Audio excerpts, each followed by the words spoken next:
Streamingnya udah bisa dilakukan, Mas. Sudah, Pak. Baik, Assalamualaikum warahmatullahi wabarakatuh. Waalaikumsalam. Bapak Ibu yang saya hormati, selamat pagi. Waalaikumsalam warahmatullahi wabarakatuh. Selamat pagi, salam sejahtera untuk kita semua. Terima kasih banyak atas kehadirannya. Hari ini kita akan mengadakan sosialisasi hibah riset keilmuan dari Direktorat Sumber Daya Kemdikbud-Ristek Dikti dengan sumber dana dari LPDP. Kebetulan salah satu penyusunnya Prof. Ketut dari Universitas Marsawati Bali berkenan hadir. Mungkin kita akan mulai dalam beberapa menit lagi. Namun sebelum kita mulai, ada beberapa hal yang ingin saya sampaikan. Yang pertama, Bapak Ibu, bila kesulitan memasuki Zoom karena kapasitas Zoom kita terbatas, silahkan bisa mengikuti melalui YouTube. Kemudian yang kedua, saya mohon izin screen share, Mas Ajar. Silahkan, Pak, sudah bisa.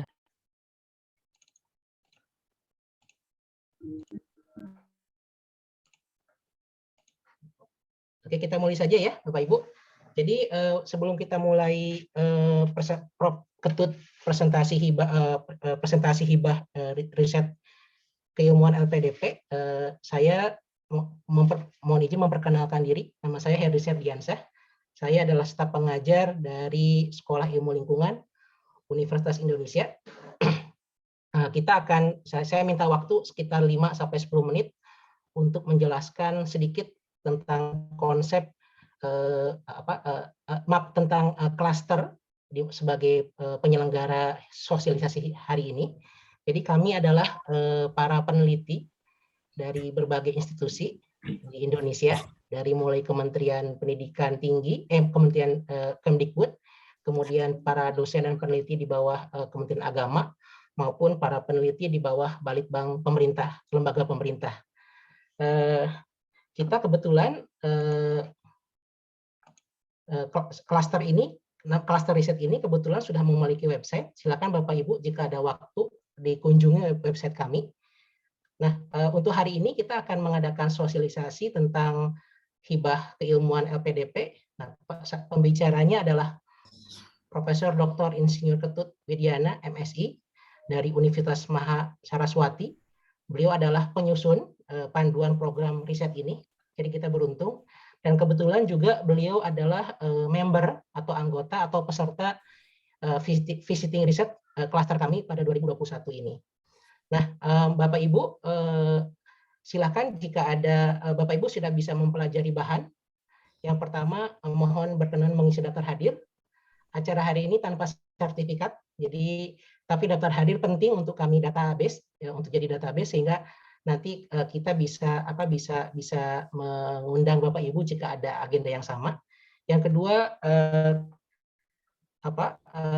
ada link pertanyaan. Link pertanyaan ini kita siapkan, jadi nanti Bapak Ibu bisa bisa bertanya di Zoom, ada admin kami, bisa juga bertanya di chat YouTube. Tapi kami sarankan di form pertanyaan LPDP, di form ini, karena kita akan screening pertanyaannya ya. Harapan kami Bapak Ibu yang hadir hari ini sudah mempelajari panduan, sehingga pertanyaannya memang pertanyaan yang perlu klarifikasi, bukan pertanyaan yang sudah jelas ada di panduan.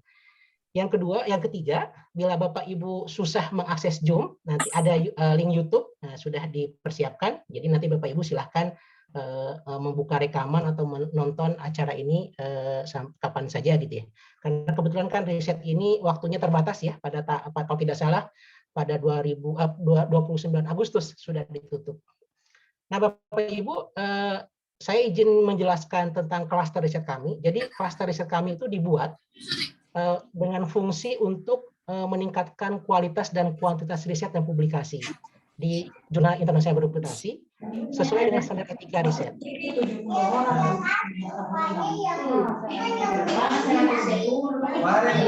Bisa tolong di mute. Ini terjadi karena kebutuhan kita akan publikasi sangat tinggi ya, sehingga Indonesia dikenal sebagai salah satu negara yang paling banyak terjebak di jurnal predator zona fake maupun zona-zona abal-abal. Nah, kami dengan teman-teman bersama-sama untuk punya niat bersama untuk menulis bersama. Mbak Arti, minta tolong Mbak Arti, bersama-sama untuk meningkatkan kualitas penelitian kita. Dan juga kita juga ingin meningkatkan kerjasama. Jadi alhamdulillah ada sekitar 65 peneliti yang tergabung dalam klaster ini dan kita sedang melakukan berbagai aktivitas akademik. Nah, tujuan penelitian jenis kegiatan klaster yang sekarang sedang berjalan adalah kita sedang melakukan penelitian bersama. Jadi dari mulai merumuskan instrumen, sampai membuat laporan, sampai menuliskan draft jurnal. Jadi dari awal sampai akhir kita bersama gitu ya. Nah, kemudian yang kedua, salah satu output-nya adalah penulisan artikel bersama hasil penelitian. Jadi kita bareng-bareng encourage teman-teman untuk dalam ketika teman-teman namanya masuk dalam sebuah paper, maka harus ada kontribusi substansial masing-masing. Jadi tidak titip nama atau ghostwriter atau give author, dan juga sesuai dengan aturan kepengarangan. Jadi kita memakai panduan yang dikembangkan di Harvard University, namanya CaseWrite. Jadi teman-teman nanti bisa melihat website CaseWrite. Dan juga yang terakhir sesuai dengan kesepakatan bersama. Jadi siapa yang jadi penulis pertama, siapa yang jadi corresponding author, yang tentu berdasarkan kontribusi substansial masing-masing. Nah, klaster ini juga akan mengadakan presentasi hasil riset. Jadi nanti pada akhir kegiatan kita akan mengadakan presentasi satu kali, satu orang, gitu ya. Dan juga akan ada sharing session ketika artikelnya publish. Target kami publish di jurnal yang baik dan benar, dengan proses yang baik dan benar. Klaster ini juga sedang bersama-sama memanfaatkan semua sumber daya, hibah, riset, dan sebagainya dengan cara kolaborasi. Kemudian Bapak Ibu, ini yang sedang kami kerjakan, tadi ya saya sudah jelaskan, kita melakukan riset bersama, kemudian penulisan tambahan bersama, penulisan luaran tambahan secara bersama-sama, kemudian penulisan artikel luaran, juga author branding. Nah, kita sedang melakukan itu. Jadi maksud saya adalah gimana meningkatkan visibilitas artikel kita disitasi orang dengan cara yang beradab. Cara beradab tentu saja kita harus membuat skenario supaya artikel kita dibaca dan memang artikel kita layak untuk disitasi. Nah, ini yang sedang kami kerjakan. Nah, pada tahun ini kita mengadakan, di samping kegiatan ini, kami mengadakan scientific training. Saya berharap Bapak Ibu yang hadir pada hari ini berkenan untuk melihat website kami. Jadi ada namanya scientific training, kita ada program asistensi, tapi berbayar.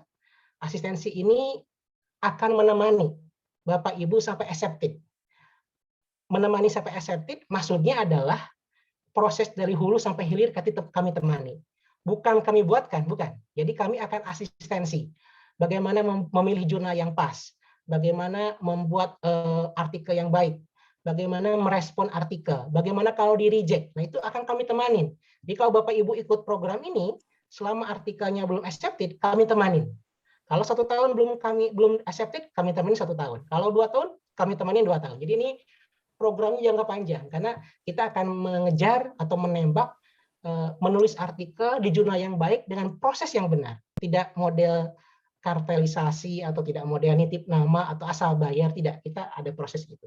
Yang kedua, kita juga akan mengadakan simposium JSD tahun ini adalah tahun kedua pada tanggal 25 sampai tanggal 26 September 2021, di mana simposium ini adalah kelanjutan simposium 2020.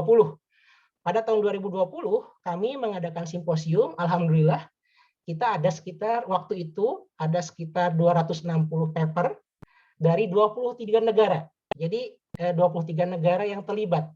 Nah, tahun ini kita mengadakan hal yang sama dengan konsep yang baru, dengan konsep yang relatif sama, sedikit ada penambahan. Misalnya kami tidak memakai sumber dana internal, jadi kami dari sponsor, sehingga lebih lentur gitu ya. Nah, karena kita alhamdulillah punya beberapa sponsor, maka untuk pembayarannya kita pakai 4 pola Bapak Ibu. Pola yang pertama bayar full, kalau Bapak Ibu dapat hibah, kalau papernya dapat hibah. Yang kedua ada potongan 30-40% bila Bapak Ibu tidak dapat hibah. Yang ketiga boleh bayar lebih. kalau Bapak Ibu ingin bayar lebih, karena kita pakai subsidi silang. Dan yang keempat, gratis. Bila memang Bapak Ibu atau kolega-kolega yang hadir hari ini punya terkendala masalah dana. Biaya kami memang sedikit mahal karena kami proofread.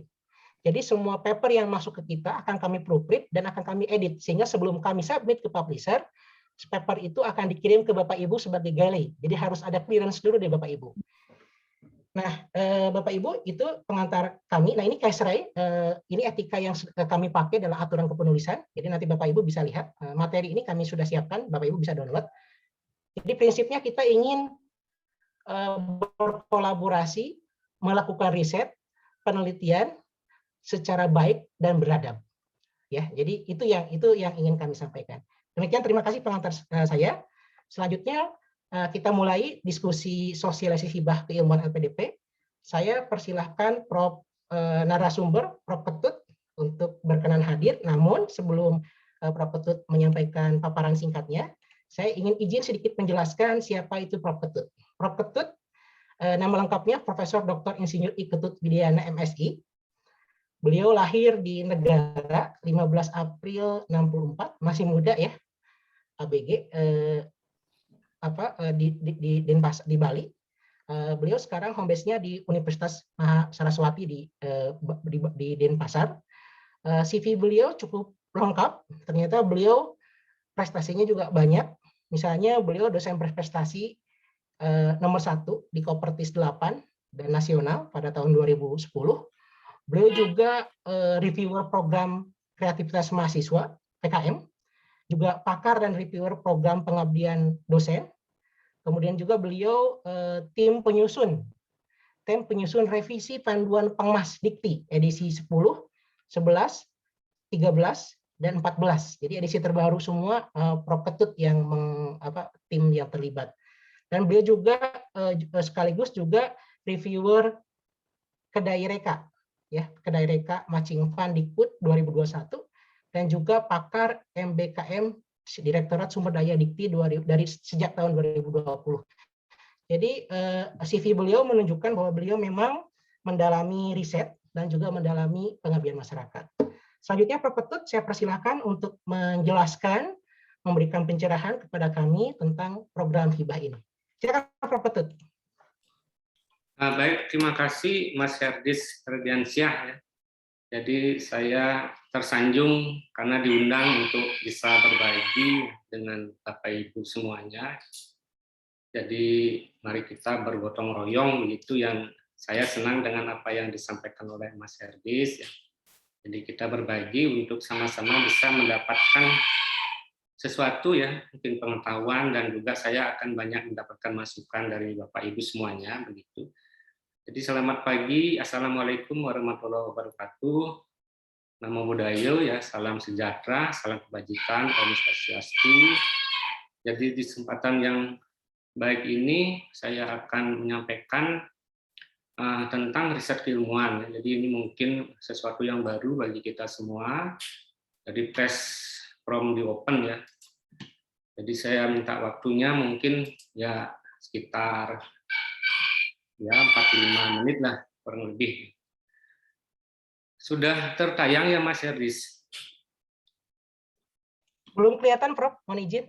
Oh ya, oke.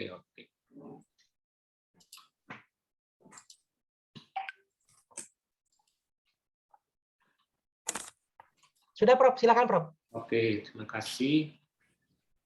Jadi riset keilmuan ini sebenarnya menjawab tantangan terkait dengan program ataupun kebijakan Kementerian ya pusat ya terkait dengan MBKM itu intinya. Jadi di MBKM itu ada 3 semester haknya mahasiswa setelah semester 5. Jadi setelah semester 5 itu kita sebagai dosen, sebagai pengelola prodi nggak bisa lagi mengharuskan mahasiswa untuk ikut terus sampai semester akhir di prodi.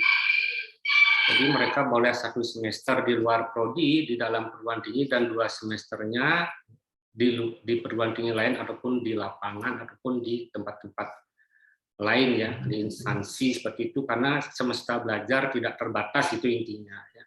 Sehingga ada perubahan definisi jam belajar menjadi jam kegiatan. Nah, itu Bapak Ibu ya. Mohon maaf, ayam saya sedang bernyanyi. Nah, saya senang untuk menyampaikan ya apa yang disampaikan oleh Mas Menteri, Mas Nadiem ya. Jadi mahasiswa belajar sesuai dengan kemauannya dan interest-nya masing-masing. Jadi kita harus lakukan perubahan, itu intinya. Jadi walaupun satu kalimat ini ternyata membuat kita semua ya harus menata kembali ya proses pembelajaran itu. Kemudian mahasiswa mestinya juga bisa merdeka ya, melakukan berbagai kegiatan di luar program pendidikan.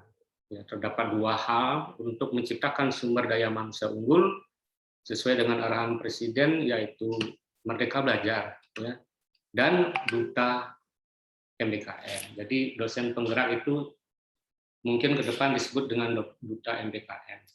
Nah, apalagi kemudian apa yang disampaikan oleh Mas Menteri ya, jadi bahwa ya mohon maaf Bapak Ibu, NEM, IPK dan ranking perguruan tinggi itu ya tidak serta-merta mengantarkan mahasiswa ke jenjang yang sukses, itu intinya. Jadi tidak serta-merta, tapi bukan berarti tidak ada perannya.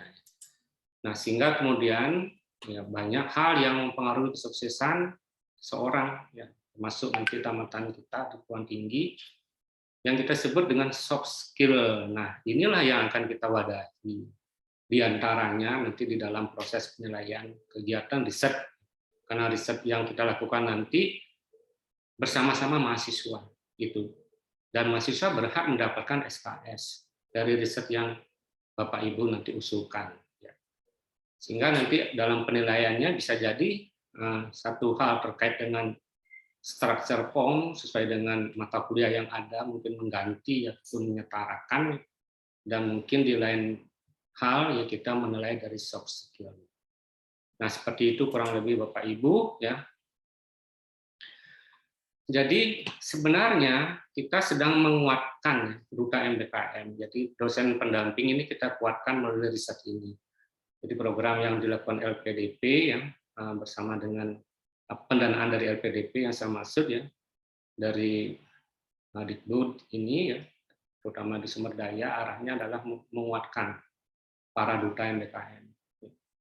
Jadi kalau kita lihat definisi duta MBKM ataupun disebut sebagai dosen pendamping itu, jadi banyak ya. Ini pun dari pendapat para dosen yang ikut kemarin. Ya, dosen yang memberikan peran fasilitator, pendamping, dan motivator. Dosen yang menginisiasi atau membimbing kegiatan MBKM. Dosen yang terlibat dalam reorientasi kurikulum.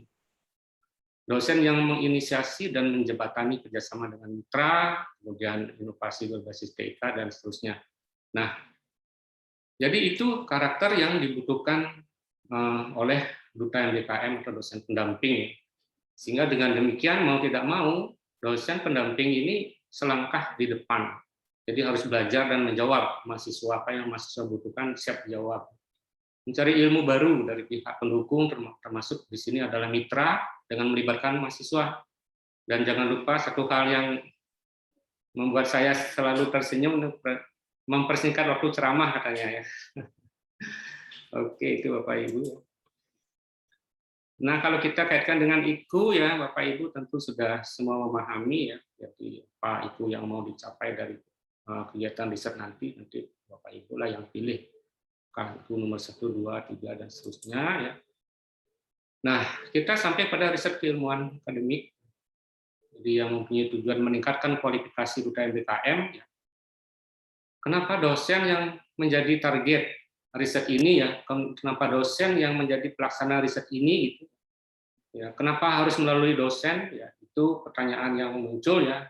Sebab dosen adalah agen transformatif yang bertugas melakukan kegiatan riset keilmuan dan membimbing mahasiswa menjadi agen-agen perubahan yang adaptif, kreatif, serta inovatif. Dosen dapat menggali berbagai ide dan kreativitasnya untuk mendukung pelaksanaan MBKM. Kemudian sebagai landasan pengambilan kebijakan ya, terkait dengan 9 kegiatan MBKM, dan ujungnya adalah ya, diharapkan akan menghasilkan model atau rancangan pembelajaran yang kolaboratif, partisipatif antara mahasiswa, dosen, dan mitra terkait. Nah, jadi nanti luaran utama daripada riset keilmuan akademik ini Bapak Ibu adalah model atau rancangan pembelajaran.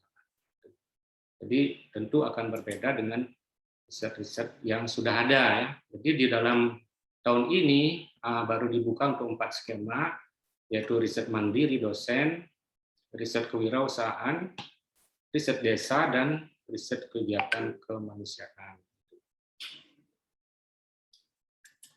Nah, ada beberapa riset yang lain, saya kira Bapak Ibu sudah tahu rumahnya masing-masing, ada DTM, lewat Sindikapmas, kemudian ada Risbang, ada riset pro di LPDP, dan sekarang riset terkait dengan MBKM. Nah, mari kita masuk, jadi sesuai dengan apa yang disampaikan oleh Mas Herdis, bahwa kita lebih fokus tentang riset keilmuan ini, dan Bapak Ibu nanti silakan untuk kita berdiskusi ya, karena ini hal yang baru, tentu masih perlu banyak masukan dan juga masih perlu kesepemahaman seperti itu Bapak Ibu ya. Nah, yang pertama adalah riset mandiri dosen, apa saja isinya ya. Jadi yang namanya riset saya tidak menjelaskan lagi Bapak Ibu ya, tetapi ini arahnya adalah untuk mendukung kegiatan MBKM itu intinya ya. Jadi riset mandiri dosen ini sesuai dengan bidang ilmu si periset. Tetapi mahasiswanya tidak harus match benar dengan bidang ilmu mahasiswa. Itu. Ya. Dan di dalam pelaksanaannya termasuk uraian di dalam substansinya tetap mempertimbangkan aspek COVID-19. Jadi karena kita masih dalam suasana itu. Nah, kemudian sesuai dengan permintaan Bapak Dirjen bahwa dalam riset mandiri dosen ini ada fokus-fokus yang boleh Bapak Ibu ikuti ya, boleh Bapak Ibu tuju. Tetapi ini sangat luas sebenarnya. Kalau kita kaitkan dengan RIRN ini tetap saja sesuai sebenarnya. Yang pertama green economy atau blue economy ya. Jadi termasuk di dalamnya sustainable development ya, climate change, hutanan, energi, limbah, pertanian, kelautan, perikanan, transportasi, sumber daya air, dan wisata. Kemudian termasuk juga energi ya. Jadi ada blue energy, ada green energy, ada renewable energy. Ya, kemudian teknologi tepat guna berbasis STEM ya. Kemudian pariwisata dan kepariwisataan ya. Jadi apakah mengembangkan destinasi wisata, pemasaran destinasi wisata, apakah pemasaran wisata, manajemen pariwisata, dan lain-lain, termasuk juga teknologi dan alat kesehatan. Nah, itulah yang menjadi fokus riset mandiri dosen. Oke, Bapak Ibu, saya kira sudah memahami ya. Jadi kalau tujuannya ini ya, ini standar Bapak Ibu ya, saya akan men-stressing saja ya. Meningkatkan dan mendorong kemampuan meneliti dosen dan mahasiswa bekerjasama dengan mitra. Jadi dalam kegiatan riset keilmuan ini Bapak Ibu ya, mana saja skema yang Bapak Ibu pilih nanti ya, tetap ada pelibatan mahasiswa dan juga mitra ya, sesuai dengan kegiatan yang dilakukan. Jadi ada 3 hal, bukan hanya para dosen ya. Kemudian tentu saja memberikan pengalaman pada mahasiswa, meningkatkan sumber daya peneliti dan regenerasi peneliti sejak dini. Jadi maksudnya ini adalah bahwa banyak juga di antara mahasiswa kita yang punya passion di dalam hal riset, jadi punya ketertarikan di sana gitu. Oke, itu saya stressing. Nah, kemudian hibah riset kemanusiaan. Jadi ada juga hibah riset kemanusiaan. Nah, apa sih yang melatar belakangi diadakannya hibah riset kemanusiaan ini ya. Jadi kita semua sudah mengetahui bahwa Indonesia ini kan sebagai negara yang sering mengalami kena bencana. Bencana alam macam-macam, gempa bumi, gunung meletus, ya, tsunami, banjir, dan sebagainya. Ya. Para dosen dapat membuat model atau rancangan pembelajaran berbasis kegiatan kemanusiaan yang dihasilkan dari serangkaian riset terkait penanganan bencana di Indonesia. Nah, kenapa kok ini perlu? Bapak Ibu, banyak di antara mahasiswa kita sebenarnya ya, sangat juga bersimpati dan mau empati di dalam hal membantu ya masyarakat dalam menangani bencana. Yang cuman selama ini kita belum memporsikan ataupun memperhitungkan secara baik ya apa yang hendaknya kita bisa berikan kepada mahasiswa ya, karena hal ini penting, cuman selama ini lewat begitu saja. Apakah ada SKS sebagai pengganti atau penyetaraan atau bagaimana gitu ya. Nah, sehingga mahasiswa itu nanti punya wadah ya. Ada kesempatan dan diakui begitu maksudnya ya. Jadi mahasiswa dengan jiwa muda, dengan potensi, ilmu dan minatnya ya dapat menjadi food soldiers ya. Jadi sebagai boleh dibilang pionir ya untuk bisa membantu menangani proyek-proyek kemanusiaan. Nah, hasil dari riset kemanusiaan dari perguruan tinggi ini dapat dijadikan dasar bagi pemerintah dalam merumuskan strategi penanganan kebencanaan. Itu Bapak Ibu ya. Tentu agak berbeda pola pikir kita semua ya melihat riset ini. Jadi hibah riset kemanusiaan ini ya ada fokusnya yaitu teknologi dan manajemen bencana ya. Bencana geologi, bencana hidrometeorologi, ya, kebakaran hutan, lahan, ya, termasuk juga teknologi dan manajemen lingkungan, ya, termasuk kebijakan dan tata kelola terkait dengan manajemen penanggulangan bencana. Nah, ini Bapak Ibu, tentu Bapak Ibu yang tahu apakah adakah di antara Bapak Ibu yang punya kesukaan juga dalam riset yang berdekatan dengan bidang ilmunya, ya silakan. Nah, tujuannya saya kira ya ini sama saja dengan yang tadi ya. Jadi model pembelajaran yang utama ya. Nah, kita lanjut sekarang ke hibah riset desa. Jadi hibah riset desa ini ya ada latar belakangnya juga Bapak Ibu ya. Jadi ini menarik sebenarnya ya. Sebab apa? Ada kesenjangan yang jauh ya antara desa dan kota itu sebenarnya intinya. Jadi sumber daya melimpah ada di desa, ya, dan desa sebagai penyangga sebenarnya industri yang ada di kota gitu. Tetapi kenapa desa itu kok belum maju ya, walaupun mungkin sudah banyak yang maju ya. Jadi pembangunan yang berbasis perdesaan ini dibutuhkan untuk memperkuat fondasi perekonomian negara. Gitu. Kemudian desa mempunyai fungsi penghasil bahan pokok ya. Jadi ini menarik sekali, jagung, ketela, padi, kacang, dan sebagainya, Bapak Ibu, yang berdekatan dengan bidang ilmu pertanian, pangan. Gitu ya. Kita selalunya import dari luar. Apa yang terjadi sebenarnya? Gitu. Jadi, stressingnya adalah pembangunan Indonesia secara menyeluruh sebenarnya adalah membangkitkan potensi desa sebagai sumber kemajuan nasional. Gitu, Bapak Ibu ya. Jadi, mahasiswa calon pemimpin bangsa ke depan memahami secara komprehensif situasi kondisi dan pentingnya desa, ya, empati dan simpati membangun desa untuk kemajuan nasional. Nah, sekarang, kalau kita datang ke desa, ya, Pak Ibu sudah sering ke desa, nih para dosen yang sering mengabdi, ya, pasti sudah sangat paham tentang apa sih yang menjadi substansi riset desa ini. Ya. Jadi kalau kita melihat potensi, banyak potensi ada di desa, potensi fisik, potensi non fisik ya. Jadi fisiknya ya, tanah, air, manusia ya, kemudian cuaca, ternak dan sebagainya. Yang non fisik ini karakter kita, gotong royong ya, kemudian ada aparatur desa dengan berbagai aturannya, termasuk lembaga sosial desa. Nah, di dalam riset ini silakan Bapak Ibu memandangnya secara komprehensif ya untuk bisa membangun desa.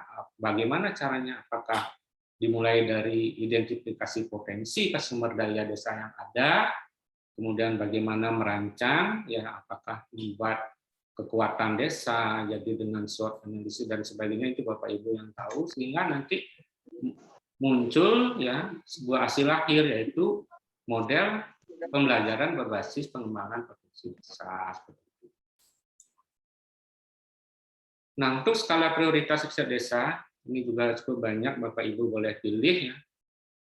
Riset keilmuan pengembangan ekonomi lokal. Ya. Jadi, teman-teman yang berbasis bidang ilmu sosial ekonomi, ya, apakah mengambil itu silahkan. Kemudian, pemberdayaan masyarakat desa. Jadi, apakah sudut pandang pengembangan desa itu berdasarkan pemberdayaannya yang menjadi titik tolak Bapak Ibu untuk mengeksplor, gitu silakan. Kemudian riset keilmuan kesehatan masyarakat desa, jadi Bapak Ibu dosen yang berbasis kesehatan, dokter, kemudian apa namanya,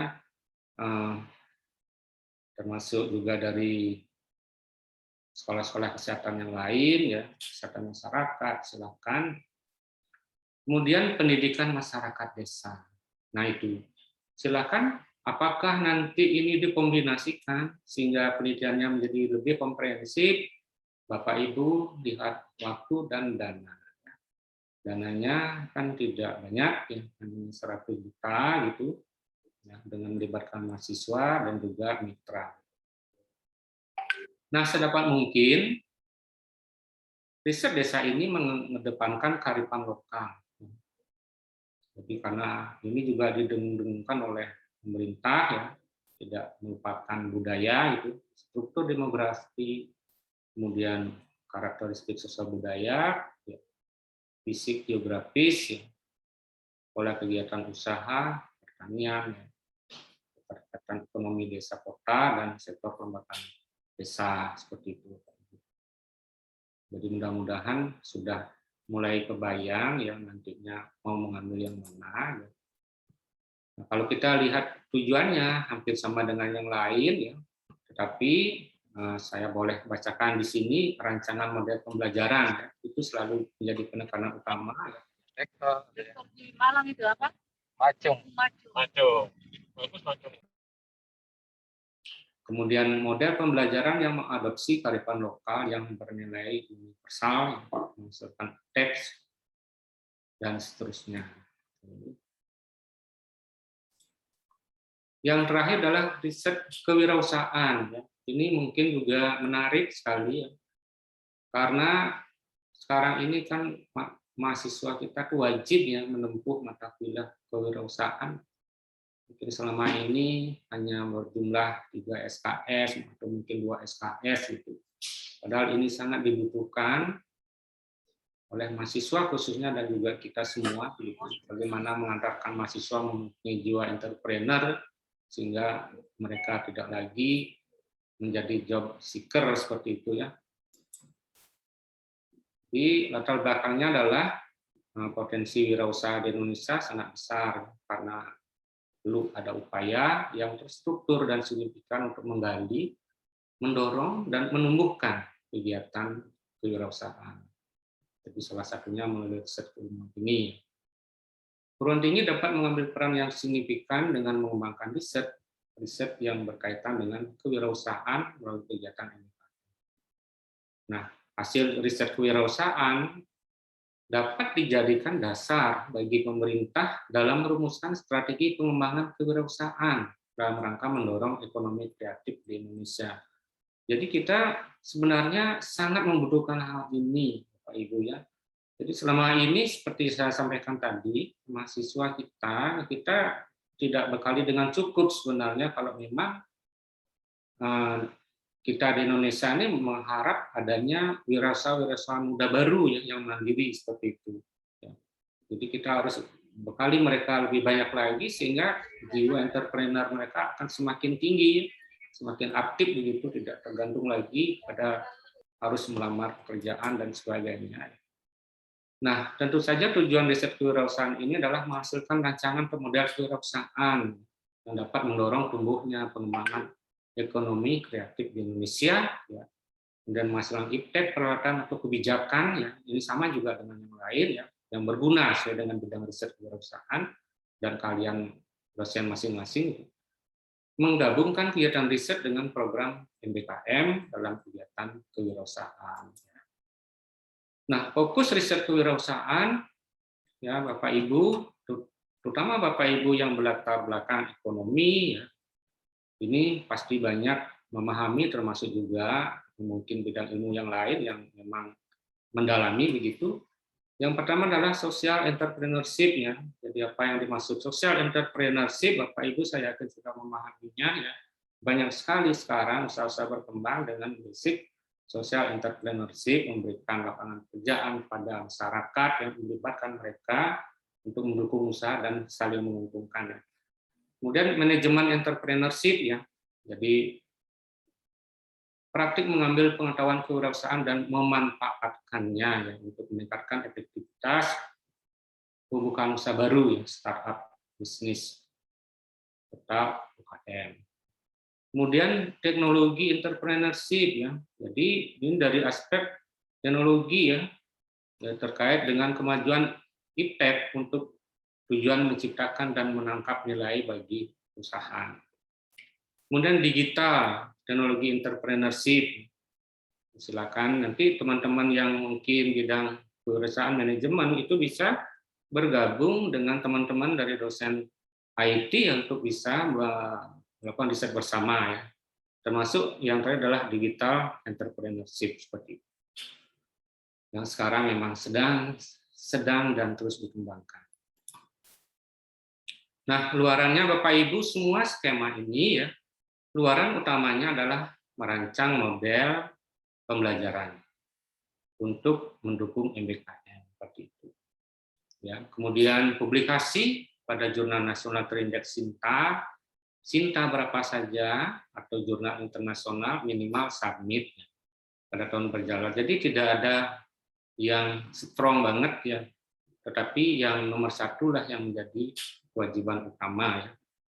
Jadi luaran tambahan ya bisa jadi berupa buku, HKI, mungkin ada hak cipta di dalamnya, ya, video, publikasi media massa, ini silakan Bapak Ibu, karena namanya tambahan dan belum diatur di dalam perundang-undangan apakah dapat dibuat atau tidak, sesuaikan dengan kemampuan Bapak Ibu dan dana yang ada. Nah, kita masuk pada syarat pengusul, ya. Jadi dosen yang sudah punya NIDN atau NIDK silakan, yang sudah lektor kalau dia S2 ataupun boleh doktor seperti itu. Nah, terdiri dari 1 ketua dan 2 orang anggota. Tidak boleh 1 ketua 1 anggota, Bapak Ibu, anggotanya harus 2. Yang berasal dari perguruan tinggi yang sama atau perguruan tinggi lain. Dan tidak boleh dari 1 bidang ilmu yang sama. Jadi harus ada kolaborasi di dalamnya. Itu. Melibatkan sedikitnya 5 orang mahasiswa yang telah menyelesaikan 110 SKS. Mahasiswa dapat dari program studi yang sama dengan tim pengusul atau di luar prodi pengusul. Umpamanya dari 2 prodi, silakan dari kedua prodi, ya, dan boleh ditambah kalau dari mahasiswa yang lain ikut, yang penting dia terdaftar di PDDT seperti itu, ya. Dan mahasiswa yang ikut, ya, ini harus mendapatkan SKS minimal 20, Bapak Ibu, ya. Jadi kegiatan ini dilakukan 1 tahun, ya, dan mahasiswa yang dilibatkan kalau selama 1 tahun itu bisa mendapatkan minimal 20 SKS. Dan mahasiswa nanti boleh diganti Bapak Ibu kalau dalam perjalanan. Ini risetnya kan didanai tahun ini, tapi berlaku 2 semester, ya, tahun ini dan tahun depan. Jadi laporan akhirnya nanti tahun depan. Mahasiswa dapat dilibatkan, yang dilibatkan dapat berperan sebagai subjek atau objek riset, ya. Dan yang nomor 5, tim pengusul sudah atau sedang melaksanakan kegiatan MBKM. Oke. Riset ini bisa berlaku, bisa berpotensi jadi 2 tahun nanti setelah direview ya sudah selesai kegiatan, berpotensi dilanjutkan akan dilanjutkan oleh LPDP. Jadi bisa jadi yang 1 tahun itu menjadi 2 tahun. Umpamanya Bapak Ibu merancang riset desa yang mungkin bisa diterapkan akhirnya di desa itu didanai lagi. Harus di wilayah RI ya, tidak boleh di luar negeri. Multidisiplin minimal 2 bidang keilmuan. Tidak sedang studi lanjut. Ya. Pengusul harus memiliki mitra dalam waktu tertentu dan berkontribusi dalam kegiatan MBKM. Ada surat pernyataan komitmen mitra ya, komitmen kerjasama mitra. Ya. Ada POM-nya sudah ada di panduan. Setiap periset hanya boleh mendapatkan pendanaan program riset keilmuan 1 kali sebagai ketua dan 1 sebagai anggota dalam kurun waktu yang sama. Harus memilih salah satu kegiatan BKM yang ditawarkan. Bersifat original, nanti ada suratnya. Target luaran minimal model atau rancangan pembelajaran, ya, dan jumlah halaman isi maksimum 20 halaman. Siapakah mitranya? Bapak Ibu nanti sesuaikan mitranya dengan riset yang dilakukan. Jadi bisa jadi lembaga riset, ya, kalau memang risetnya dilakukan di lembaga riset. Ya. Bisa jadi pada dinas-dinas instansi terkait, bisa jadi pada Badan Penanggulangan Bencana, pusat atau daerah, kalau riset terkait dengan kemanusiaan, ya, bisa jadi PMI juga, bisa jadi industri, jadi banyak Bapak Ibu, bisa jadi UMKM, kalau terkait dengan kewirausahaan, perusahaan mahasiswa ya masuk riset mandiri pun mungkin di sana, operasi, startup company, LSM, lembaga internasional, termasuk desa ya, desa adat, kelurahan yang memiliki komitmen untuk melakukan kerjasama dalam kerangka MBKM secara langsung ataupun tidak langsung. Jadi begini Bapak Ibu, mitra ini nanti ikut serta. Ya, kita ajak diskusi untuk merancang kegiatan model pembelajaran itu, dan mitra juga berhak memberikan penilaian ya terhadap bagaimana kinerja mahasiswa selama kegiatan dilakukan. Jadi memang harus kolaborasi di situ. Jadi masukan-masukan dari mitra ini penting untuk memberikan penilaian pada mahasiswa dan untuk merancang model pembelajaran yang akan dibuat seperti itu. Nah, jadi inti kegiatan itu Bapak Ibu. Nah, sekarang kita masuk ke pendanaan. Usulan maksimum 100 juta ya. Dari 100 juta ini biaya langsungnya itu 95%, biaya tidak langsung maksudnya dalam manajemen kegiatan di perguruan tinggi itu 5% ya. Dari yang 95% ini 30% untuk honorarium tim riset. Jadi kalau di LPDP itu ada ketentuan bahwa tim riset boleh mendapatkan honor. Jangan lupa pendanaan sudah dihitung pajak, ya. Rasional, akuntabel, ya, sesuai dengan peraturan, itu wajib, itu setelah juga standar penelitian lain juga sama ya. Nah, dana ini tidak dapat digunakan untuk jaminan, pinjaman, jadi saya sampaikan saja. Tidak juga digunakan untuk hibah atau bantuan berbentuk uang pada pihak lain. Jadi kalau kita mengajak secara mitra, gitu, bukan membantu mitra dengan uang, gitu, maksudnya ya. Pembelian atau pengadaan alat komunikasi tidak diperkenankan, termasuk biaya konstruksi bangunan juga tidak, ya, dan penggunaan lain yang tidak relevan. Namun dananya ini boleh dia alokasikan untuk ya honorarium tim riset maksimum 30%, pembelian, pengadaan barang atau bahan habis pakai, seperti bahan baku, komponen produksi, ada alat tulis kantor, silakan. Ya. Penyelenggaraan keikutsertaan dalam FGD, ya. Jadi nanti dalam merancang model pembelajaran ini pasti beberapa kali dilakukan FGD ya. Jadi termasuk juga boleh dalam kegiatan capacity building, ya, pelatihan, survei, ya, sosialisasi, seminar, diseminasi, eksibisi atau pameran. Ya. Kemudian perjalanan dalam negeri honor konsultasi tenaga ahli atau narasumber itu boleh ya, termasuk responden. Sewa peralatan lab silakan, dan tentu saja publikasi termasuk penggandaan, penjilidan dan pencetakan pelaporan. Nah itu saya kira pengeluaran yang boleh dilakukan dan juga sudah jelas sekali Bapak Ibu ya.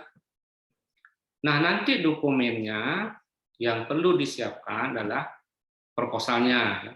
Proposalnya sudah ada di template di panduan, bagaimana formatnya. Kemudian rincian anggaran biayanya, surat pernyataan ketua pengusul tentang originalitas usulan dan belum pernah dibiayai oleh lembaga atau sumber dana lain. Ini formnya sudah ada juga. Surat perjanjian kerjasama dengan mitra. Ya. Dan satu lagi adalah surat pernyataan pernah melaksanakan MBKM atau sejenisnya. Ya.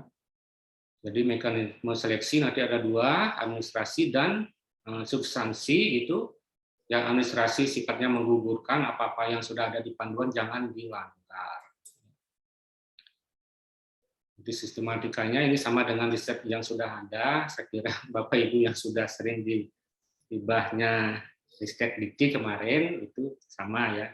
Cuman saya memberikan stressing saja bahwa di tinjauan pustaka itu ada ya pengalaman dalam melaksanakan MBKM, ada uraian itu ya. Kemudian di metode riset itu ada juga rencana dan jadwal kegiatan, biasanya di bab lain itu masuk di sana ya. Kemudian luarannya nanti output luaran utamanya Bapak Ibu buat outline-nya ya, rencana rancangannya. Jadi tidak hanya menyebutkan saja. Kemudian RAB, data pustakannya. Jadi nanti citasinya menggunakan converter style jadi urut angka dan lampiran. Nah, itu Bapak Ibu. Nah, untuk format dokumen pendukung sedang atau sudah melaksanakan kegiatan MBKM, jadi nanti ikuti saja format ini Bapak Ibu. Jadi tema, topik, judul kegiatannya apa kemarin, bentuk kegiatannya apa, apakah magang, apakah KKN, ataupun bentuk kegiatan lain, ya termasuk pertukaran pelajar sebagai pembimbingnya, yang praktek kerja dan sebagainya ya. Jadi jumlah dosen yang dilibatkan berapa, jumlah mahasiswanya berapa, mitranya siapa, durasi waktu kegiatan, jumlah SKS yang diakui, prodi dan seterusnya. Ya. Kemudian rasional dan tujuan kegiatan jadi latar belakang, ya, mekanisme pelaksanaan dan kesesuaian dengan MBKM. Jadi Bapak Ibu, karena MBKM ini baru, ya tidak banyak juga atau belum banyak juga perguruan tinggi ataupun para dosen sudah melaksanakannya secara penuh. Ya, karena itu boleh kita masukkan di sini kegiatan yang berdekatan dengan MBKM. Saya kira itu yang bisa disampaikan sementara. Waktunya saya kembalikan pada Mas Herdi, silakan. Baik, terima kasih Prof. Ketut. Jadi memang ini konsepnya beda dengan konsep dikti ya Prof ya. Ada beberapa perbedaan konseptual yang cukup signifikan, misalnya soal honorarium dan sebagainya. Bapak Ibu, kami sudah menyebarkan link untuk pertanyaan. Saya mohon izin untuk Prof. Ketut menyebutkan beberapa pertanyaan yang masuk, yang sudah saya cleaning ya Prof ya. Jadi yang saya cleaning itu yang sudah jelas, misalnya pertanyaan, apakah dosen non-Dikbud boleh jadi ketua atau anggota? Jawabannya boleh, tapi di luar itu nggak boleh ya Prof ya. Misalnya dosen di bawah Kementerian Agama, apakah boleh nggak Prof? Sesuai dengan hasil koordinasi saya dengan LPDP ya teman-teman di sumber daya, itu tidak diizinkan sementara tahun ini belum diakomodir. Mudah-mudahan nanti tahun berikutnya, ya, karena ini baru pertama kali yang mungkin masih mencari bentuk ya. Baik, jadi saya izin menyebutkan list beberapa pertanyaan yang terkait. Yang pertama soal kurun waktu, Prof. Karena biasanya hibah dari kementerian itu kan sering molor ya, Prof ya. Ini ada pertanyaan dari Ibu Eli. Apakah ketika melibatkan mahasiswa sudah pasti waktu pelaksananya, Prof? Maksudnya misalnya katakanlah sudah fix September sampai Desember katakanlah. Ada gimana, Prof? Ya, ini termasuk saya juga ya menjadi bahan pemikiran ya. Karena secara planning, secara rencana sebenarnya September ini harus sudah didanai dan dilaksanakan. Sehingga para dosen mempunyai kesempatan, para dosen pengusul maksud saya, mempunyai kesempatan melibatkan mahasiswanya langsung di dalam kegiatan ini. Nah, sekarang kalau menurut saya, toh nanti di dalam seleksi, kalau sudah diumumkan lulus dan sudah tanda tangan kontrak itu umpamanya, saya pikir tidak ada masalah kegiatan dilaksanakan ya. Apalagi kan harus ada kerjasama dengan prodi sebenarnya.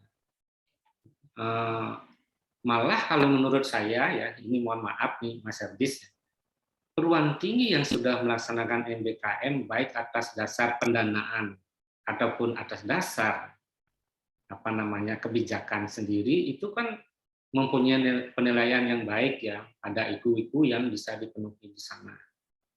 Jadi sebaiknya kalau toh di dalam kebijakan lembaga sudah ada kesepakatan dengan pengelola lembaga bahwa proposal ini diajukan sambil menunggu pendanaan mungkin bisa dilaksanakan oleh fakultas atau prodi. Kalau toh tidak didanai juga akan berjalan seperti itu.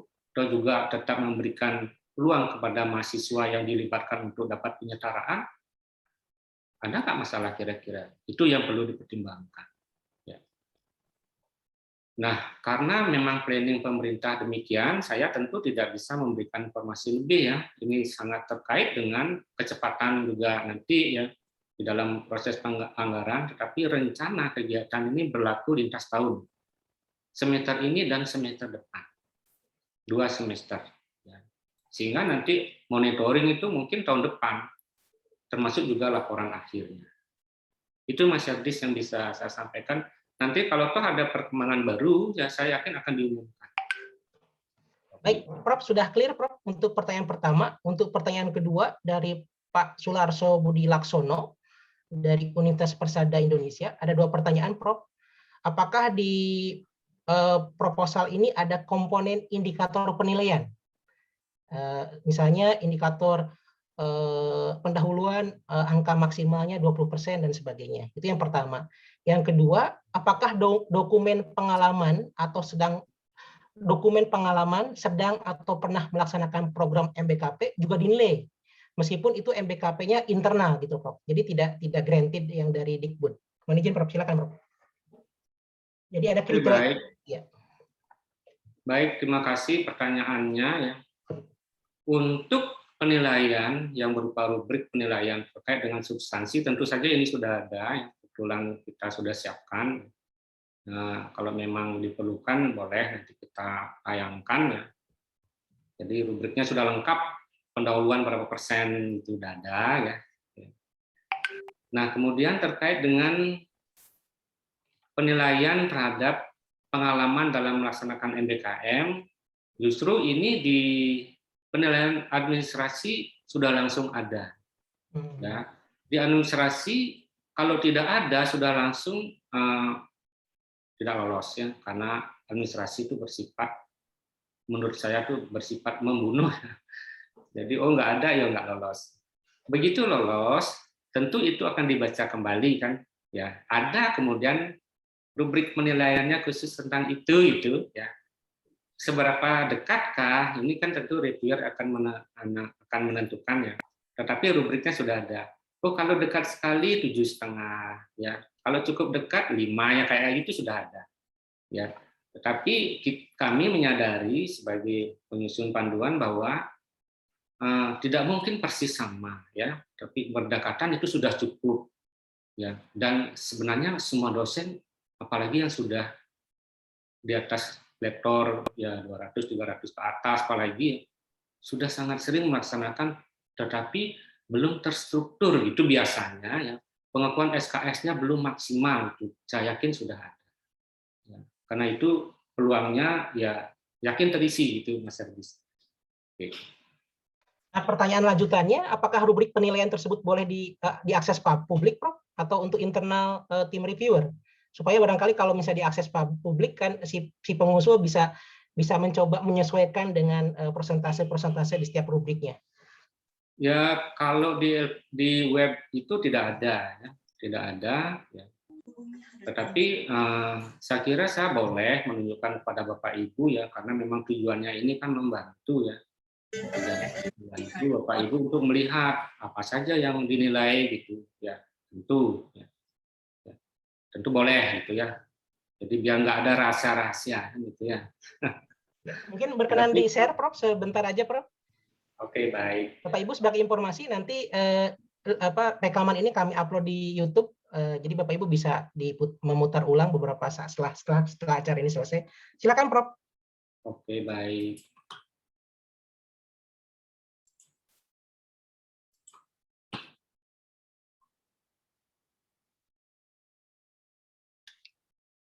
Sebentar saya cari dulu.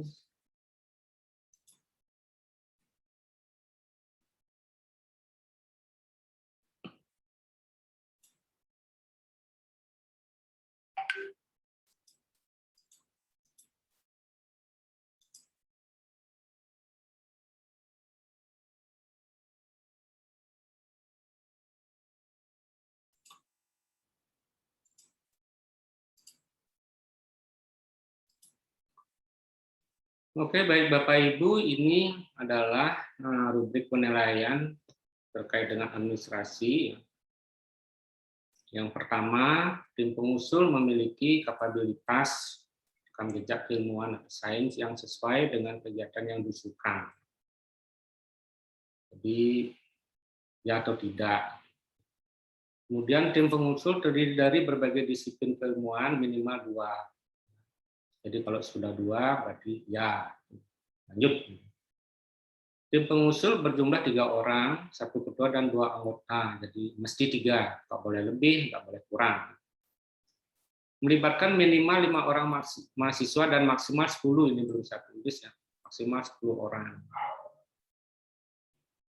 Kemudian ketua pengusul sudah mempunyai pengalaman melaksanakan MBKM dengan melampirkan surat pernyataan dengan tanda tangan asli. Ya asli Bapak Ibu, bukan cropping, di atas materai 10.000. Nah ini yang saya maksud tadi. Jadi di sini sudah ada pertanyaan terkait itu. Kemudian penulisan usulan sesuai panduan ya. Jadi ikutilah panduan yang ada. Apakah itu lembar pengesahan, urutan dan kelengkapan babnya ya, sistem citasinya, kemudian kesesuaian dengan template dan jumlah halaman maksimal 20 ya, di luar lampiran. Jadi hanya halaman isi dari pendahuluan dan sampai dengan itu daftar pustaka saja. Nah, itu adalah administrasi ya. Kemudian penilaian substansinya ya. Ini Bapak Ibu ya. Jadi keterkaitan latar belakang perumusan masalah tujuan urgensi penelitian program riset keilmuan ya, ini hanya ada tidak jelas, cukup jelas, jelas, sangat jelas. Ya. Jadi kalau sekali baca sudah langsung ngerti, ya berarti sangat jelas. Ya. Kalau dua kali baca, ya jelas. Ya. Kalau 3 kali baca, sudah mulai puyeng nih reviewernya ya. Itu. Kemudian tinjauan pustaka, ya, studi pustaka, kemutahiran, dan pelaksanaan pengalaman dalam pelaksanaan MBKM itu terdiri dari kesesuaian dan kemutahiran pustaka ya. Jadi kalau pustaka yang digunakan kurang sesuai atau 50% pustaka yang digunakan di atas 10 tahun nilainya 2. Ya. Jadi mestinya di bawah 10 tahun ya. Jalan riset keilmuannya ya. Ya. Tidak ada atau tidak sesuai 0 ya. Sesuai, sangat sesuai. Pengalaman dalam melaksanakan MBKM ini tadi yang sudah ditanyakan ya. Tidak ada pengalaman, jadi lupa menguraikan di di tinjauan pustaka, itu nilainya 0. Pengalaman dalam menjalankan MBKM cukup mendukung program riset keilmuan 5 ya, dan terakhir sampai dengan 10 yang sangat mendukung. Kemudian rancangan model pembelajarannya lengkap dengan penyetaraan SKS. Ini nanti Bapak Ibu di luaran ya, tidak hanya menulis, luaran utama adalah rancangan model pembelajaran titik, bukan begitu ya. Jadi harus ada outline-nya ya. Jadi merancang tapi sudah mengarah itu maksud saya. Ya, kemudian publikasinya jadi submit, accepted ataupun publish ini ini kan menulis target saja. Jadi, jangan lupa kalau publikasi, di mana publikasi, pada jurnal apa, hendaknya dibuat lengkap, termasuk alamat atau link websitenya. Ya. KKI mungkin ada ya, yang mana ya. Tidak ada draft terdaftar granted, itu ada 0345 penilaiannya. Kemudian metode penelitiannya ya tidak sesuai, cukup sesuai ya. Tapi biasanya ini ya minimal sesuai karena yang merancang kan para dosen ya. Jadwal dan dukungan sarana prasarana ya. Kemudian personalia riset ya. Pakaran tim pengusul tidak sesuai dengan program riset, sesuai, sangat sesuai ya. Dan rincian RAB-nya ya. Tidak rasional 0, rasional kontakbel 2, rasional dan cukup rasional dan rasional dan kontakbel. Nah, itu Bapak Ibu yang nanti digunakan oleh reviewer untuk menilai proposalnya. Jadi rubrik ini sebenarnya hanya membantu para reviewer untuk bisa lebih cepat memberikan penilaian. Seperti itu. Ya, mudah-mudahan ini bermanfaat bagi Bapak Ibu semua ya. Jadi itulah poin-poin nanti yang hendaknya dipenuhi. Baik, Mas Herdi, saya kira itu mungkin yang bisa. Baik, Prof. Terima kasih. Ini pertanyaan di Google Form maupun di Zoom sudah mulai banyak, Prof. Saya izin untuk mengklasifikasi beberapa pertanyaan yang memang perlu diklarifikasi oleh Prof. Ini Prof, terkait dengan luaran. Ada 3-4 orang yang bertanya tentang luaran. Dapatkah Prof menjelaskan maksud luaran setiap pengusul wajib menghasilkan luaran wajib yang dihasilkan, yaitu model rancangan kegiatan MBKM, model pembelajaran, rencana pembelajaran semester minimal untuk 1 semester, penyertaan 20 SKS, dan rekonstruksi mata kuliah. Ini kurang lebih bentuknya seperti apa ya Prof? Bentuk outputnya Prof. Mohon izin Prof. Suaranya tidak terdengar Prof, maaf. Oke, baik. Ini adalah inti daripada riset ini ya sebenarnya. Jadi Bapak Ibu kalau membuat rancangan pembelajaran, ya, semakin lengkap Bapak Ibu buat, ya apakah ada RTS-nya, rencana silabusnya, walaupun dalam draft begitu ya, penyetaraannya, model penilaiannya, ya itulah yang diharapkan sebenarnya. Kembali ke halaman depan tadi Bapak Ibu, memberikan 20 SKS pada mahasiswa, sepenuhnya diserahkan kepada Bapak Ibu bersama prodi nantinya, tetapi di dalam rancangan ini Bapak Ibu boleh rancang dulu. Ya, contohnya begini. Ini 20 SKS ya. Mata kuliah apakah yang diganti kalau memang ada penggantian? Mata kuliah apakah yang disetarakan kalau disetarakan? Apakah sistemnya structure form kalau sepenuhnya ada di mata kuliah? Atau free form tidak ada di mata kuliah, kita memberikannya sendiri nama-nama itu. Atau blended form, separuh terstruktur, separuhnya free form. Nah, free form itu sebaiknya mengacu pada arah pembicaraan menteri, contohnya soft skill. Kepemimpinannya 2 SKS itu umpama ya. Kemudian kemampuan komunikasinya 2 SKS. Kejujurannya 2 SKS. Kemampuan bekerja sama 2 SKS dan seterusnya ya sesuai dengan materi saya yang di depan tadi ya silakan itu sepenuhnya diberikan kepada Bapak Ibu pengusul. Apakah itukah yang dimaksud di dalam riset Bapak Ibu? Tidak ada salah benarnya di sana, tetapi lebih kepada seberapa jauh Bapak Ibu bisa secara komprehensif melengkapi model rancangan pembelajaran itu. Semakin lengkap, berarti kan semakin bagus. Bukan masalah, oh ini salah benarnya nggak ada. Karena itu sudut pandang ya. Jadi Merdeka Belajar ini, Bapak Ibu kita lepaskan mahasiswa. Setelah semester 5 gitu intinya, kami tidak akan memasalahkan mahasiswa dari prodi apa yang ikut. Tetapi dosen yang melakukan riset, hendaknya sesuai dengan kompetensinya, karena itu perlu berkolaborasi, karena untuk pemenuhan mata kuliah kan perlu kolaborasi ya. Dan jangan lupa pula ada mitra di sana yang juga ikut menilai bahwa apa yang dibutuhkan mitra mestinya terpenuhi dong ya.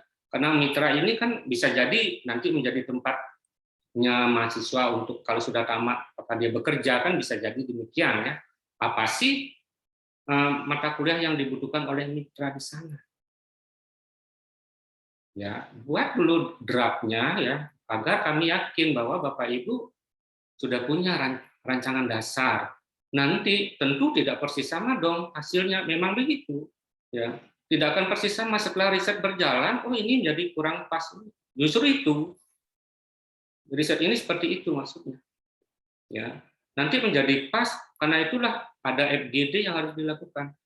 Jadi fokus grup discuss bersama prodi bersama mitra ya untuk nanti menentukan bahwa oh sekian loh yang kita layak nilai, dan jangan lupa Bapak Ibu ya rancangan pembelajaran inilah yang akan diterapkan kemudian ya. Jadi kalau satu perguruan tinggi bisa membuat lebih dari satu rancangan untuk mengakomodir sekian skema MBKM, berarti kan sudah siap dong daripada tidak ada sama sekali. Jadi arahnya seperti itu, arahnya adalah untuk nanti diterapkan. Itu Mas Sergis. Ya, siap. Baik, terima kasih Prof. Pertanyaannya tambah mengalir, Prof. Saya coba berusaha untuk menyederhanakan beberapa pertanyaan. Yang pertama, ada 3 orang yang menanyakan yang sama terkait dengan keterangan MBKM. Itu kan kalau satu pengusul itu sudah melakukan MBKM internal, bukan yang granted dari Dikbud, itu kan cukup surat pernyataan saja ya, Prof. Nah, apakah ada formatnya? Siapa yang harus memberikan tanda tangan? Siapa yang harus memberi tanda tangan bahwa si pengusul sudah melakukan program MBKM di internal kampusnya, bukan dari MBKM akun Dikbud? Baik. Wah, ini memang banyak ditanya dari kemarin-kemarin ya. Ini kita lepas ya. Maksudnya lepas itu adalah tidak harus disahkan siapa-siapa. Oke. Karena ini surat pernyataan sendiri dan sudah kami buatkan formatnya tadi, mungkin sudah ditampilkan kan? Apa perlu sudah, Prof, ditampilkan ada di panduan, Prof. Oke. Ya, sudah ada di panduan, Prof. Nah, jadi seperti itu, ikuti saja, mengalir saja. Kenapa kami buat seperti itu? Mungkin ini yang namanya kemerdekaan menguraikan apa yang sudah pernah dilakukan. Ya. Jadi Bapak Ibu uraikan saja pengalamannya dan tanda tangan sendiri dengan materai menyatakan memang benar kan sudah pernah melakukan itu. Sejauh mana saja, sejauh manalah ya. Kalau di dalam Bapak Ibu kan ini ada tim 3 orang ya. Wah, yang anggota 1 dan kedua ingin juga menampilkan, buatlah dalam 1 lembar. Artinya dalam halaman memanjang ya. Halaman 1 mungkin ketua, halaman 2 mungkin anggota 1, halaman 3 anggota yang kedua. Silakan. Tetapi kalau hanya ketua saja yang sudah, silakan ketua saja, tidak ada masalah tentang itu. Gitu. Walaupun itu dari kegiatan internal ya, kalau dari kegiatannya pusat ya, granted dari Dikbud itu kan memang belum banyak, itu kami memang sudah sadari. Ya, tidak harus begitu, tapi kalau memang sudah pernah dapat kegiatan MBKM dari Dikbud, ya silahkan diuraikan. Kalau tidak, dari kampus sendiri yang berdekatan, yang polanya kok mirip ya dengan MBKM, walaupun belum dinilai penuh, SKS-nya mungkin belum ada, bisa jadi seperti itu ya, tetapi terakomodir di dalam 9 skema MBKM, ya 9 skema MBKM itu. Ya, bukan hanya terkait dengan riset yang sekarang kita lakukan, gitu. Yang mana saja silahkan diuraikan. Saya kira itu Mas Yardis, mudah-mudahan bisa. Baik, Prof. Terima kasih, Prof. Pertanyaan selanjutnya, Prof, soal lokasi dan anggota. Ini lokasi tidak ada hubungannya dengan asal universitas ya, Prof. Misalnya kalau Prof di Bali harus di Bali. Bolehkah Prof di Bali tapi di Papua, misalnya lokasi risetnya? Yang kedua, untuk anggota 1 atau anggota 2, itu apakah harus linear ilmunya dengan kita atau multidisiplin juga boleh? Oke, baik. Terima kasih. Lokasi di Indonesia, ya. Jadi kalau umpamanya di luar provinsi, Bapak Ibu bertanyalah kepada diri Bapak Ibu sendiri, apakah dibutuhkan dana riset untuk ke sana warawiri? Apakah bisa mensupport riset yang Bapak Ibu lakukan? Itu tanggung jawab Bapak Ibu. Kalau umpamanya saya ada di Denpasar, risetnya di Papua, Tapi kalau sistem riset yang dilakukan kita tidak harus datang, berarti kan tidak banyak biaya yang kita harus keluarkan. Kita punya tim dari sana. Ini kan timnya kolaborasi, bukan saja kolaborasi bidang ilmu, tetapi kolaborasi perguruan tinggi. Saya ada di Denpasar, tim saya ada di Sulawesi Selatan, bisa jadi kan seperti itu. Jadi boleh seperti itu, tapi sepenuhnya kembali kepada Bapak Ibu. Apakah tidak menyulitkan bagi saya dalam melakukan riset, itu kan Bapak Ibu yang menjalani. Tapi kalau memang memungkinkan, tidak ada larangan. Nah, tetapi rasional lah dalam menggunakan anggaran, kan begitu, nanti anggarannya nggak cukup. Untuk warawiri saja sudah habis, nah, nanti Bapak Ibu yang kendala sendiri.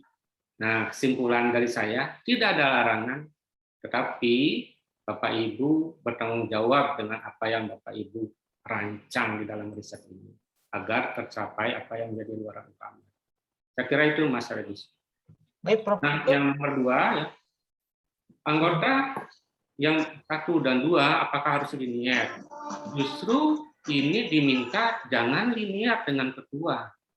Ya, kalau linear ketiga-tiganya sama, tidak lolos ya di administrasi. Jadi sedapat mungkin kolaborasilah, karena begini, jangan-jangan banyak bidang ilmu yang kita butuhkan untuk menyelesaikan riset itu, dan mahasiswa yang kita libatkan tidak mesti dari prodi kita sendiri, dari prodi di mana tim kita berasal sebagian. Dan jangan lupa ya, aturan yang terbaru kemarin, kita boleh melibatkan mahasiswa S2 dan S3 ya, tetapi hanya porsinya 20% saja ya. Itu lebih kepada kalau mereka berkenan ikut, kan begitu jadinya, karena kita kalau menghitung SKS-nya mungkin sulit ya, tetapi kalau prodinya mungkin si pelaksana itu mengharapkan mahasiswa langsung aja riset S2-nya di sana, ya terserah. Itu boleh 20% dari jumlah yang diusulkan. Kalau 5 orang berarti 1 orang dari S2 atau S3, kalau 10 orang ya 2 orang, seperti itu. Nah, kolaborasi menjadi kata kunci di sini Mas Yabdis, kolaborasi bidang ilmu, kolaborasi dengan mitra, ya, itu menjadi kata kunci termasuk dengan mahasiswa. Mungkin cukup yang bisa saya sampaikan. Baik, Prof. Ada pertanyaan tambahan, Prof. Ini sumber dana LPDP, kalau dalam konteks anggaran keuangan, apakah modelnya sesuai dengan Permenq SBK Kemenq, Prof? Riset berbasis output, atau riset yang harus lengkap laporannya detail gitu kan? Kalau ada beda ya, Prof, kalau Dikbud kalau PMK riset Permenq itu kan output base. Apakah ini mengarah ke sana? Karena kan ini ada honor ya, Prof ya. Kalau di Dikbud kan tidak boleh ada honor. Ini ada honor. Bagaimana? Karena teman-teman ada beberapa yang bertanya, bila ini dengan PMK Kemenq riset berbasis output, rasanya akan lebih mempermudah para peneliti. Mohon izin, Prof. Oke, baik. Ini membuat kita kaget karena boleh ada honor ya. Dulu kita kaget nggak boleh ada honor. Sekarang begitu ada honor, kita kaget lagi. Oh, ternyata sekarang boleh ada honor. Ya tergantung kebijakan yang diacu oleh masing-masing kementerian. Kalau sekarang LPDP menyatakan boleh, itu sudah dituangkan di dalam panduan. Jadi Bapak Ibu jangan khawatir. Kalau untuk yang itu memang sudah dibolehkan untuk honor. Tetapi pembelanjaan lain hendaknya mengikuti aturan. Nah, seperti itu. Dan karena sudah dijelaskan di dalam panduan itu bahwa nanti kan harus upload ini ke web ini seperti itu ya. Ya. Luaran utamanya kalau di riset umpamanya di Ristek BRIN atau Ristek Dikti, luaran utamanya adalah publikasi internasional bereputasi itu umpamanya, di sini luaran utamanya adalah model pembelajaran. Ya kan arahnya sudah berbeda. Justru publikasi menjadi luaran yang nomor 2 dan itu tidak diminta yang kualifikasi tinggi. Ya termasuk juga kan anggarannya juga nanti khawatir tidak memenuhi kalau itu tinggi-tinggi gitu ya.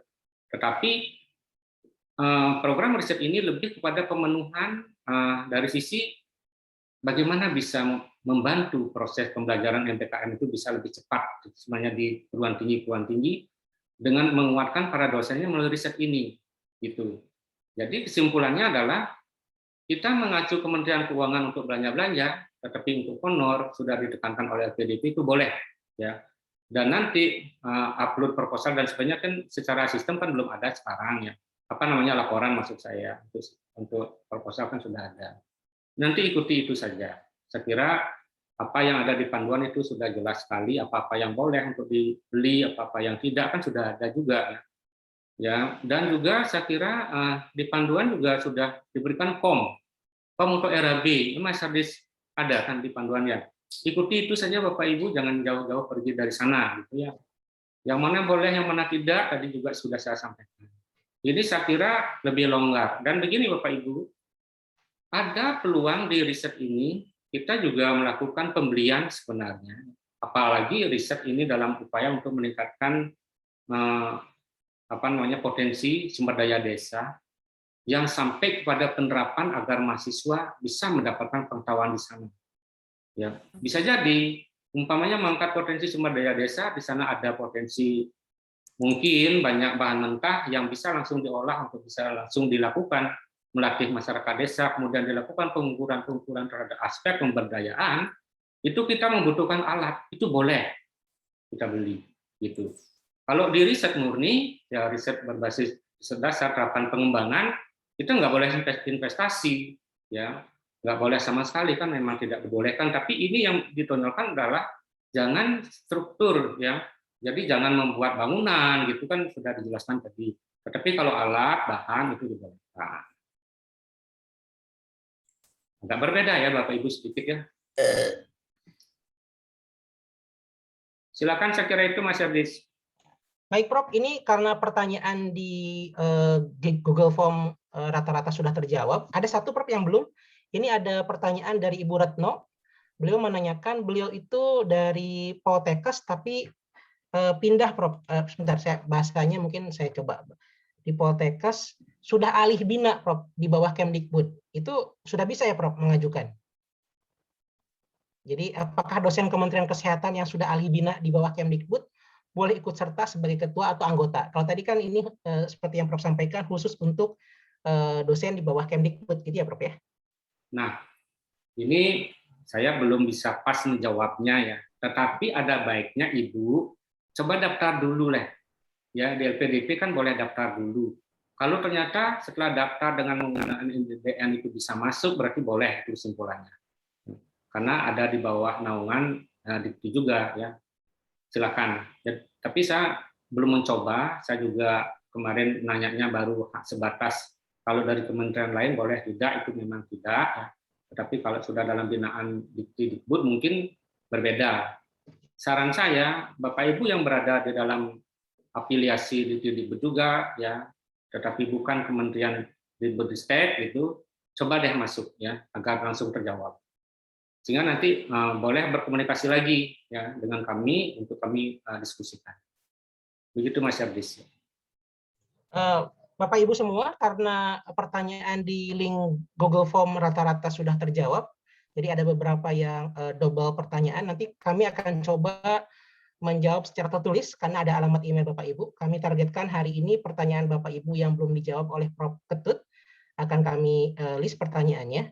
Barangkali Prof Ketut berkenan sampai jam berapa Prof? Karena ini hari Jumat Prof. Ya, Mas Hardis kan yang ini mengorganisir. Baik, kalau gitu saya buka kesempatan pertanyaan untuk para peserta di Zoom ini.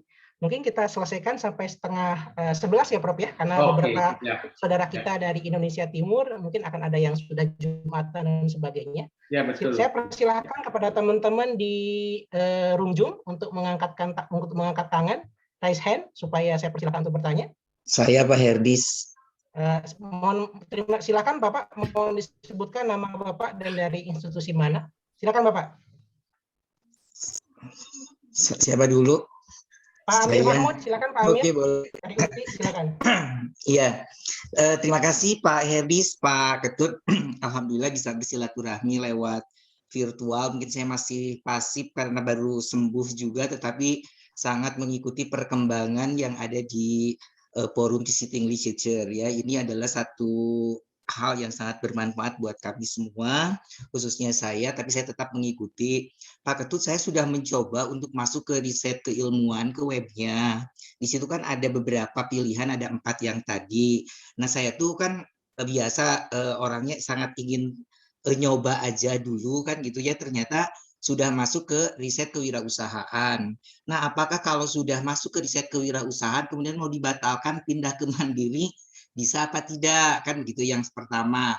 Kemudian yang kedua, itu adalah begitu masuk ke dalam bagian yang terkait dengan anggota ternyata tidak bisa dilanjutkan karena selalu terhalang oleh aset PD Dikti begitu ya. Nah, itu sampai kapan khawatirnya memang ini dari webnya si LPDP yang belum link ke PD Dikti atau seperti apa, karena yang dimasukkan disebut itu hanya niden saja ya. Dan yang terakhir mungkin berkaitan dengan masalah mitra. Kalau misalkan riset itu respondennya adalah dari mahasiswa yang ada di kampus begitu ya. Nah, posisi mitra ini IDUKA itu wajib atau seperti apa begitu Pak?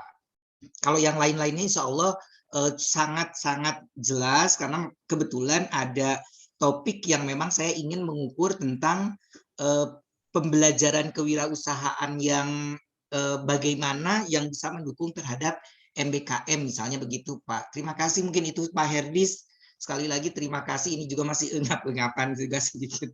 Terima kasih. Ya, terima kasih Pak Amir, mudah-mudahan Bapak lekas sembuh ya. Silakan Prof. Ketut, ada 3 pertanyaan, mohon responnya. Baik, terima kasih Pak Amir. Semoga lekas sembuh ya. Jadi ini COVID-nya lagi ganas ya. Betul. Saya sekeluarga kena kemarin, tapi syukur sudah terlewati ya. Oke, terkait dengan yang pertama adalah Bapak sudah masuk ke link itu, sudah daftar ya. Selama Bapak belum final, itu kan masih dianggap belum ya Pak ya. Nanti kalau di dalam perjalanan Bapak menemui kendala, karena saya tidak bisa menjawab dengan jelas ya, tapi kalau selama ini sih kalau belum final kan berarti dianggap belum mengupload proposal seperti itu.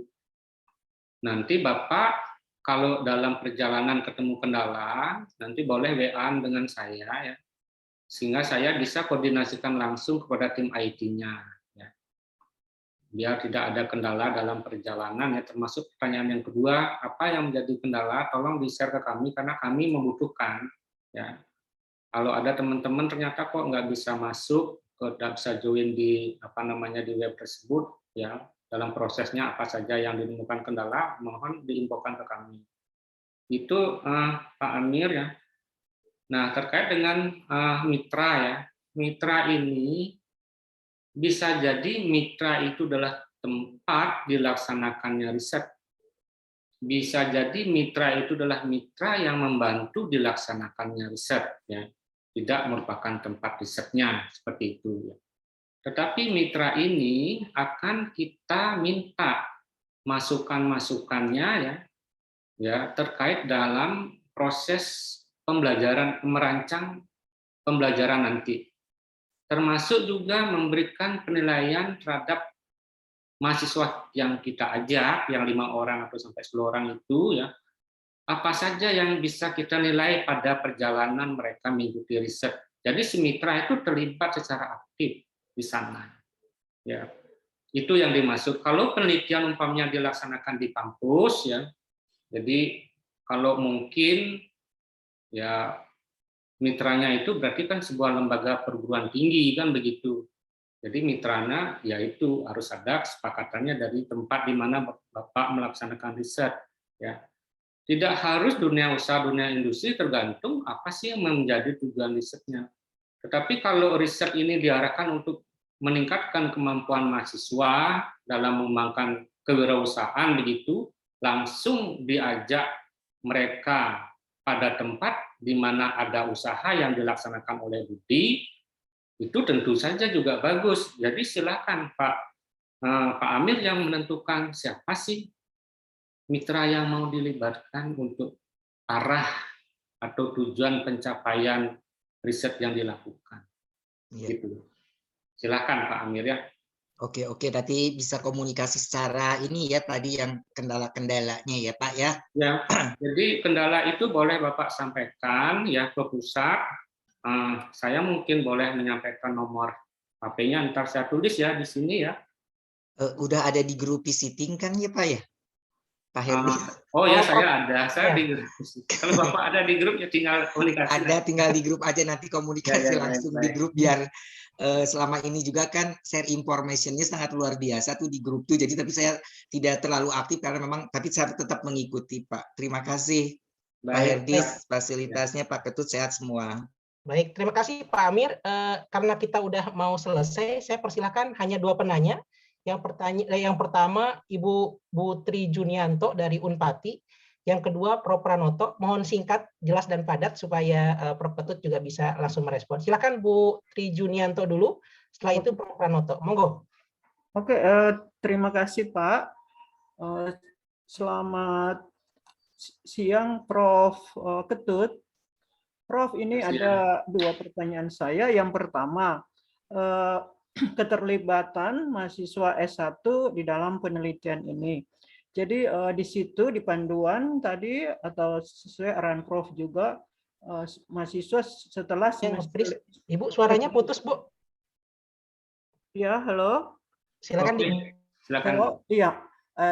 Yang saya tanyakan keterlibatan mahasiswa S1. Jadi di situ di panduan juga sesuai arahan Prof bahwa keterlibatan mahasiswa setelah semester 5.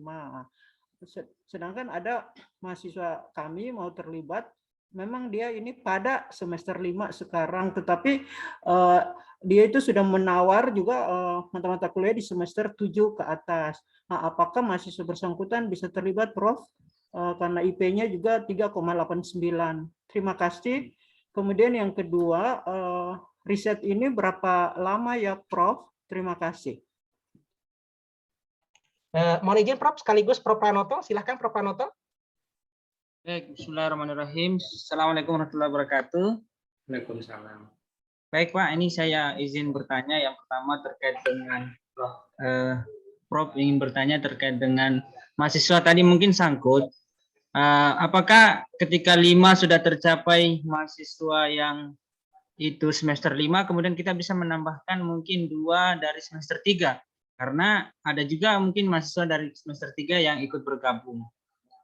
Nah, kemudian yang seterusnya terkait dengan kegiatan tadi Merdeka Belajar itu, apakah riset yang pernah dilakukan dengan mitra itu termasuk bagian dari pengalaman melaksanakan kegiatan Kampus Merdeka, atau memang harus kegiatan di prodi yang itu terkait dengan kuliah? Seperti itu, Pak. Terima kasih.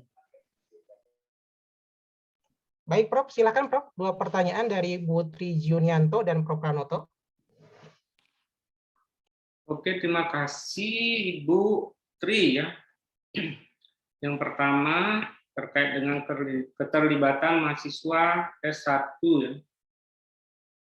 Oke, jadi begini, sebenarnya kenapa dia harus selesai semester 5, itu didasari atas kesempatan yang kita harus berikan kepada mahasiswa yang sudah usai semester 5 untuk menempuh 3 SKS di luar prodinya, gitu intinya sebenarnya. Jadi mungkin bukan 3 SKS, 3 semester di luar prodinya. 1 semester di prodi lain di dalam kampus itu sendiri, dan 2 semester boleh di perguruan tinggi lain ataupun di studi, seperti itu. Ya.